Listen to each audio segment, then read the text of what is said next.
সবাইকে স্বাগতম আজকের আমাদের ভিডিও ক্লাসে।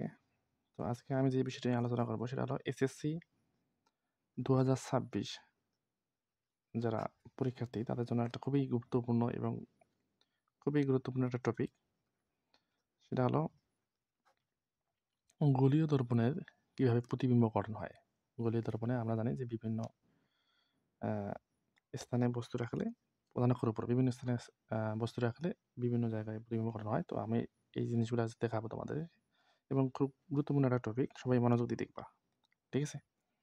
ওকে, প্রথমে আমরা একটা গোলীয় দর্পণ যদি আমরা চিন্তা ভাবনা করি, তো তোমরা সবাই জানো যে এটা হলো অবতল দর্পণ।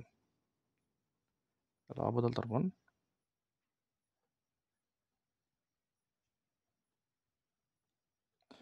আমরা জানি যে অবতল দর্পণে কি হয়, একটা ধরলাম এটা একটা অবতল দর্পণ এম প্রাইম একটি অবতল দর্পণ। এখানে পি হলো মেরু এবং এফ হলো প্রধান প্রকাশ আর সি হলো বক্রতার কেন্দ্র, ঠিক আছে? তো আমরা করব কি, এই প্রধান অক্ষের উপর অর্থাৎ আমরা জানি যে এদিকে হলো অসীম আর হলো বক্রতার কেন্দ্র। আমরা এই অসীম এবং বক্রতার কেন্দ্রের মাঝে একটা যদি লক্ষ্যবস্তু রাখি, একটা লক্ষ্যবস্তু রাখলাম, ঠিক আছে? তো এখান থেকে একটা আলো এসে পড়বে। তোমরা কিন্তু যখন খাতায় আঁকবা অবশ্যই পেন্সিল কম্পাস ইউজ করবা, ইউজ করে তোমরা আর্ট করবা। তো আমরা জানি যখন একটা এই যে লক্ষ্যবস্তু রাখলাম, তো এখান থেকে একটা আলো এসে পড়বে আমাদের কোথায়, দর্পণে। দর্পণে পড়ার পর সেটা প্রতিফলিত হবে, প্রতিফলিত হয়ে প্রধান প্রকাশ দিয়ে চলে যাবে, ঠিক আছে? এবং আরেকটা রশ্মি আমরা লক্ষ্যবস্তু রাখছি কোথায়, এটা কিন্তু মনে রাখতে হবে। লক্ষ্যবস্তু রাখছি আমরা অসীম ও বক্রতার কেন্দ্রের মাঝে, ঠিক আছে? লক্ষ্যবস্তু রাখছি অসীম এবং বক্রতার কেন্দ্রের মাঝে। তো সেক্ষেত্রে আমাদের কি হয় যে এই লক্ষ্যবস্তু থেকে একটা আলো এসে দর্পণে পড়বে, পড়ার পর সেটা প্রতিফলিত হয়ে প্রধান ফোকাস দিয়ে চলে যাবে, ঠিক আছে? এখন দেখো আরেকটা রশ্মি সোজাসুজি আমরা দেখতেছি, সোজাসুজি কি হবে, বক্রতার কেন্দ্রে দিয়ে পড়বে, পড়ার পর সেটা এইভাবে কি হবে, দর্পণে আপতিত হবে, আপতিত হয়ে যে পথে আপতিত হবে ওই পথেই প্রতিফলিত হয়ে চলে যাবে। তো এখানে যদি আমি একটু আইডেন্টিফাই করি, দেখো আমি যদি লক্ষ্যবস্তুর নাম দিলাম ধরো আই বি, এটা আই বিন্দু হতে আই ধরলাম ডি পথে আপতিত হলো, ডি এফ ধরলাম জি পথে প্রতিফলিত হলো, হ্যাঁ? এবং এখান থেকে আরেকটা রশ্মি বললো সেটা হলো আইসি, মনে করো এখানে তো আমি দিলাম কে পথে প্রতিফলিত আপতিত হলো এবং কে আবার আই পথে প্রতিফলিত হয়ে চলে গেল। তাহলে এখানে প্রতিফলিত রশ্মি ডিজি এবং কে আই এরা পরস্পর একটা বিন্দুতে মিলিত হয়নি। তো এই বিন্দু হতে আমরা প্রধান অক্ষের উপরে লম্ব টানবো। এই লম্বটাই হবে এই বস্তুটার একটা হলো কি বাস্তব প্রতিবিম্ব। আমরা জানি অবতল দর্পণে সবসময় কি বিম্ব গঠন হয়, বাস্তব বিম্ব গঠন হয়। কি বিম্ব, বাস্তব বিম্ব। কিন্তু এটা মনে রাখতে হবে যে অবতল দর্পণে যদি যে বিম্ব গঠন হয় সেটা বাস্তব, কিন্তু আমরা এখানে আমরা দেখাবো আসলে কিভাবে আমরা লিখবো আর কি, জিনিসটা লিখবো। দেখো এখানে প্রথমে জিনিসটা লিখবো যে বিম্বের অবস্থান, বিম্ব মানে এখানে প্রতিবিম্ব, প্রতিবিম্বের অবস্থান, বিম্বের অবস্থান।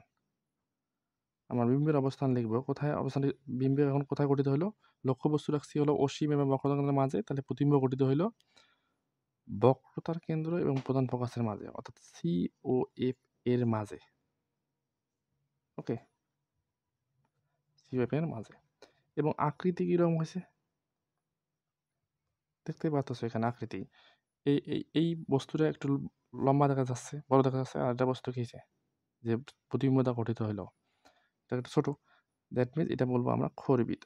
কি বিম্ব গঠন হলো, খর্বিত প্রতিবিম্ব গঠন হয়েছে, ঠিক আছে? এবং প্রকৃতি, প্রকৃতি বলতে জিনিসটা যেটা বোঝাচ্ছে আমাদের সেটা হলো এখানে প্রকৃতি গঠন হচ্ছে বাস্তব ও উল্টা, বাস্তব কি উল্টা প্রতিবিম্ব গঠন। তাহলে আমরা দেখলাম গোলীয় দর্পণ, আমরা জানি যে গোলীয় দর্পণ তো হলো দুই ধরনের, একটা হলো অবতল দর্পণ, একটা হলো উত্তল দর্পণ। আমরা অবতল দর্পণে প্রথম একটা চিত্র আর্ট করে তোমাদের দেখালাম, সেটা হলো লক্ষ্যবস্তু যদি অসীম ও বক্রতার কেন্দ্রের মাঝে থাকে তাহলে প্রতিবিম্ব গঠিত হয় প্রধান ফোকাস এবং বক্রতার কেন্দ্রের মাঝে, ঠিক আছে? এখানে বস্তু রাখলে মাথায় রাখবা, এখানে বস্তু রাখলে প্রতিবিম্ব কোথায় গঠিত হবে? সি ও এফ এর মাঝে। সি ও এফ এর কি মাঝে প্রতিবিম্ব গঠন হয়, এটা মাথায় রাখতে হবে কিন্তু, ঠিক আছে? এখন দেখো বিষয়টা কীরকম, আমরা এই বস্তুটা লক্ষ্য বস্তু যেটা নিয়েছি এটা হলো লম্বা দেখা যাচ্ছে, এটা বড়, আর এটা হলো ছোট। এই জন্য আমরা এখানে লিখছি আকৃতি খর্বিত, ঠিক আছে? প্রকৃতি অবশ্যই অবতল দর্পণে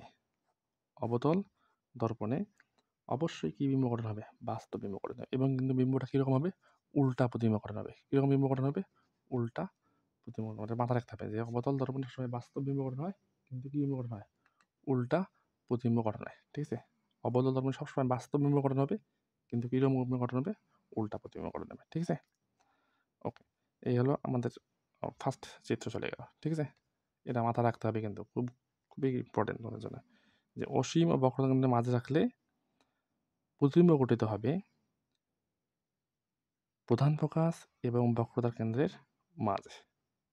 ওকে, তো এইভাবে আমি এখানে ৬টা চিত্র আমাদের শিখতে হবে, ৬টা চিত্র এবং একটা উত্তল দর্পণ সহ ৭টা চিত্র আমাদের আঁকতে এবং বর্ণনা দিতে হবে, যেটা এসএসসি 2026 আছে তাদের জন্য খুবই ইম্পর্টেন্ট কিন্তু, কারণ তাদের শর্ট সিলেবাসে এই ধরে দেওয়া আছে, ঠিক আছে?